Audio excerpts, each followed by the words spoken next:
Hello, I'm back, YouTube, and I wanted to make a video of answering you guys' questions as to my best abilities about what I experienced and how I would deal with if I was in the same situation as you. And trust me, I used to be in a lot of situations just like you guys, and you just gotta have patience and take your time. But in the meanwhile of taking your time, you have to learn to constantly and be consistent into loving yourself. Okay, so someone asked for me to talk about health and relationships. Um,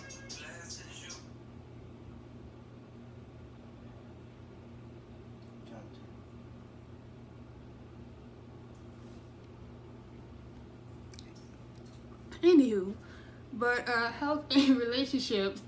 Um, to be healthy, you don't need a toxic relationship, whether it's with friends or family or your best friend that you had for a long time, boyfriend, girlfriend, wife, husband. You have to manage your health first before anybody else. And when you start to do that, you'll notice that there's going to be a different change in your health wise. Now, with health, I'm still taking pills, but I believe that you guys, everything can be changed with eating, with what you eat. I don't eat red meat, period, no more. I might sneak ice cream, in and out, but that's about it, but if someone is being toxic in a relationship and you're already dealing with a chronic illness or autoimmune disease, you don't need that more on you, because guess what? It can make your condition kind of worse than what it already is. As far as health, you got to sleep like 12 hours a day, because if you don't sleep 12 hours a day, you will not feel well rested at all. I learned that a long time ago, and while I'm sleeping, I constantly lose weight when I sleep. So I'll get up and constantly use the bathroom, and then when I wake up, I'll be a different size. But by the end of the day, I'll probably have a little fluid retention in me. So I had to change my perspective on my eating habits. Now, you're going to run into people that's not going to like you. You're not going to like them. But you know what you got to do? You got to brush it off your shoulders and cut them off and don't deal with them no more. Don't stress over something that's been over. Okay? Next question. Can men be afraid to be in a relationship, and also mental health management dealing with lupus? Well, when my husband was with me when I found out that I was diagnosed, so it wasn't really a big deal to him. I mean, he's been there since the beginning, like since I found out from my rheumatologist the first day, and then he's just been consistent of being that support that I needed throughout the 6 years. Now, I didn't say that the person that he is now, it was easy to become, because he didn't understand my condition either. Sometimes your spouse, they think they, understand, and then eventually when they see you getting sick, their whole demeanor changes. They become worried. They will do anything, anyhow, to make sure that the doctors are doing anything that you want, and that's love. There was times where my husband cleaned me and everything, me being sick, and he loved me unconditionally, without any hesitation. I could be bald head, different color, rash. He thinks I'm so attractive. So that's why I'm saying, ladies, there's somebody out there for you, but you gotta be patient. I found mine on Facebook. I ain't gonna lie. You know what I'm saying? He didn't even have his own page. He messaged me through a front page, girl, but you have to understand, loving yourself will also help somebody else love you. Because ain't nobody gonna want to sit there and be with somebody who's gonna constantly complain about their illness and not do anything about it. You get what I'm saying, ladies? They want you to be more journeys, whatever, like to travel, do things, play certain things like y'all was before your chronic illness even came up. Or if you get into one while having a chronic illness, you have to be honest with that person and tell them, what are you dealing with, what do you have, so they could have an understanding. And you will have an understanding when they show you their facial expressions after you tell them what's going on.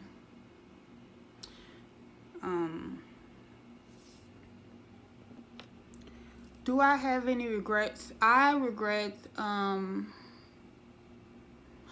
to drop from school for a while because getting in a car accident, it wasn't even my fault. I had regrets of some of the mistakes that I made in the past, but you know what? It's just like, you're kids, you're growing up.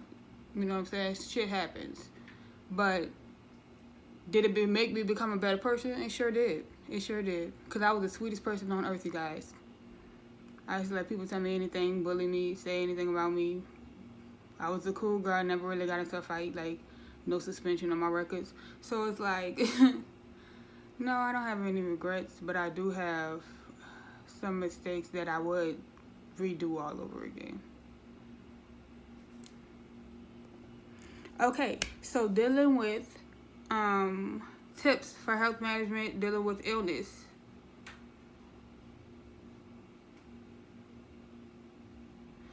Cut off meat, dairy, drink a lot of water, drink a lot of fluids, drink you some coconut water, sometimes some people drink coconut oil. Sit there and you get an aloe vera plant. It's for your skin. You can eat light, not too heavy. Meat is not good on us. Vegetables and all that is great. Fruits is great. Exercise at least 30 minutes a day, whether it's just on a treadmill or walking around your neighborhood. And keep yourself occupied. Because if you're occupied, can't no drama come your way because you always minding your business. Don't it look blessing, girl? Isn't that a blessing? Isn't that a blessing that we could mind our business while everybody else stop minding our business? How do I assert your worth and standards from the onset of a relationship? Okay, so when me and him first got together, I didn't even know I had lupus. So when me and him got together, I was normal. I was about like 120 pounds. And when one morning I was getting ready for school and I had a rash that looked like eczema. And so he had a Lexus. So I told him to bring me to the hospital. And he brought me to the hospital. And I had to go to my primary doctor. My primary doctor tested me and tried to give me cream for eczema. It didn't go away. So she sent me to a rheumatologist. And at the rheumatologist, it took him 2 weeks to diagnose me with lupus. When I started to get sick, it was like, he'll be like, babe, it's not that serious. Come on, lean up, because I'll be having excruciating abdominal pains.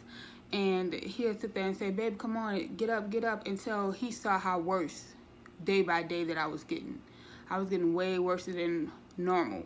Like, I would not be able to hold a bowel movement.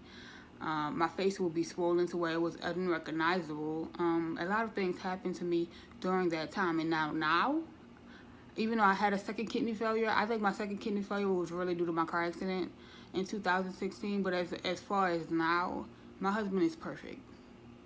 He is. Okay, and someone asked, what was your mental health when you first found out you was diagnosed? You guys, I didn't care. Like, I didn't believe that it was that serious. I didn't believe that I was going to get hurt or lupus is going to affect me that way, because of the fact that my mother has lupus and I never really visually saw her go through whatever she went through. You know, and I'm the only child that ended up with this chronic illness that my mom has. And you know what? I used to blame my mom. And kids, don't blame your mother for something that she had no control over her life anyway. You know, it could have been her parent or her grandmother who had it also. So you can't fault your parents for something that they didn't mean to do. You see what I'm saying? So, in the beginning, I wouldn't take my medicine consistently. I didn't get rest. I was working 2 jobs and going to school. I was in my own place, you know, hustling and grinding, you know, smoking. But then I started to get real sick. And you know how you could just lose something in the glimpse of an eye, like a blink. You know what I'm saying? Like I lost everything just because of my sickness. My life had completely drifted upside down. Bills started piling up, you know. Self-esteem started to shoot low. Because you want to be the person and the woman, human being for whoever you're being with. And at the time that I found out that I had lupus, my husband, he was so jolly. Like, he was the type, babe, let's go out, let's do this, let's do that. And the sun started to affect me. The sun affected me really bad. And after it affected me really bad, the air in my apartment stopped working. Okay, you guys, so listen to this. I had a ceiling fan. The air stopped working. The air stopped working. They said it was working, but the heat that was going on towards my apartment was making my apartment hot. Well, I said, well, are you gonna put like at least fans in here, because I'm paying y'all rent every month. And ladies and gentlemen, when there's hot over like 80-degree weather in your house, all the bacteria that's within your house could rise, and you could actually have to deal with all that also. So that's one reason why I started my first kidney failure. Then my second kidney failure, I ain't gonna lie, I still, like, I'll miss a week. Like, in a week, I probably miss like a dose or two of my medicine, but I always catch it back up. Like, I'll put a little extra on my steroids. But what else, babe?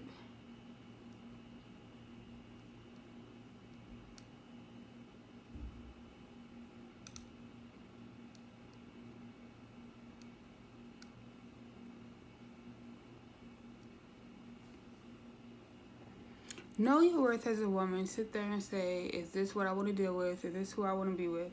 When you're deciding to get in a chronic illness, relationship. People who are feeling lost in life, don't ever give up, because I've been through situations to where you would have never thought that I would actually do something like that. But you know what? Our biggest idols are people that went through something so tragic that becomes similar to what we had went through. So there were times where I was growing up and I was very insecure, very immature on myself. I tried to commit suicide a few times, and it's just like, once it don't go through, you feel bad, you feel stupid. Like, why would I try to do this to myself? And you had to figure out that everybody's not going to be liked, everybody's not going to like you. But that doesn't mean that you can't cut them off, or you don't have to deal with them, or stuff like that. I had to literally cut a lot of people off for my happiness and my health. And right now, I'm into the verge of where I don't want any drama. So, I only have like a few friends, and some of them stick me up. They like, oh, let's go out for drinks, and never come. But anyways, I know she gonna text me. But anyways, mental health. Yeah, I answered that one. We're dealing with chronic illness in the evening. In the beginning, I mean, you guys, listen to your doctors. Please listen to your doctors. Please change your eating habits. Please stay exercising. Please enjoy your life. Please, if somebody is being toxic in your life, leave, because it's not worth it. It's not worth you having kidney failure. It's not worth you having an amputation. It's not worth you having open heart surgery. It's not worth you having alopecia. It's not worth you having discoid. Lupus is not living free. It's not worth it to have osteoporosis, Raynaud syndrome, and arthritis. You hear me? All that is so painful. It is not worth it to be walking outside and you can't see through your eyes because the sun is too strong. It's not worth it to be outside while the sun is burning our skin. It's not worth it. We have so much bullshit that we have to deal with already, ladies. It's not worth it. If somebody is being very dramatic in your life, cut them off. Okay, how to handle a relationship or get to a breaking point? Let me get this straight. You and this person has to be willing to sacrifice listening to each other and understanding what y'all do not like about each other. So meaning that when he talking, you gotta shut up. And when you talking, he gotta shut up. And y'all gotta hear each other out. But then it's all about sacrifices with being in a relationship. And right then and there, if y'all reaching the breaking point, and after that one conversation that y'all have, if y'all wait like a couple of days and it's still doing the same thing it's doing, in that relationship, because that's a toxic relationship. You have to sit there, and it takes two people to fight for a relationship. You hear me, guys? Two. It don't take 3, 4, Adam and Eve, mama, daddy, cousin, all that. No, it takes two person to be in a relationship sometimes. But don't do that, Don't just drag somebody along that you don't want to be with. If you're getting tired of them, dump them. It's not worth their health. It's not worth their problems. It's not worth the drama. You have so many other things to worry about. When it's getting to a breaking point, if they sit there and say, well, I feel this way, and it's something that you feel like you can change it. That means you're willing to fight for it. So change it. Now, if you're willing to fight for it, you shouldn't have any problems. Yeah, you're going to get back and forth arguments, this and that, but I had that before, and he stayed. He stayed. It took a lot, but he stayed. Like, we used to be bad. Really bad. But God blessed us in the end. We've been married. We're going to be married 6 years, October 25th.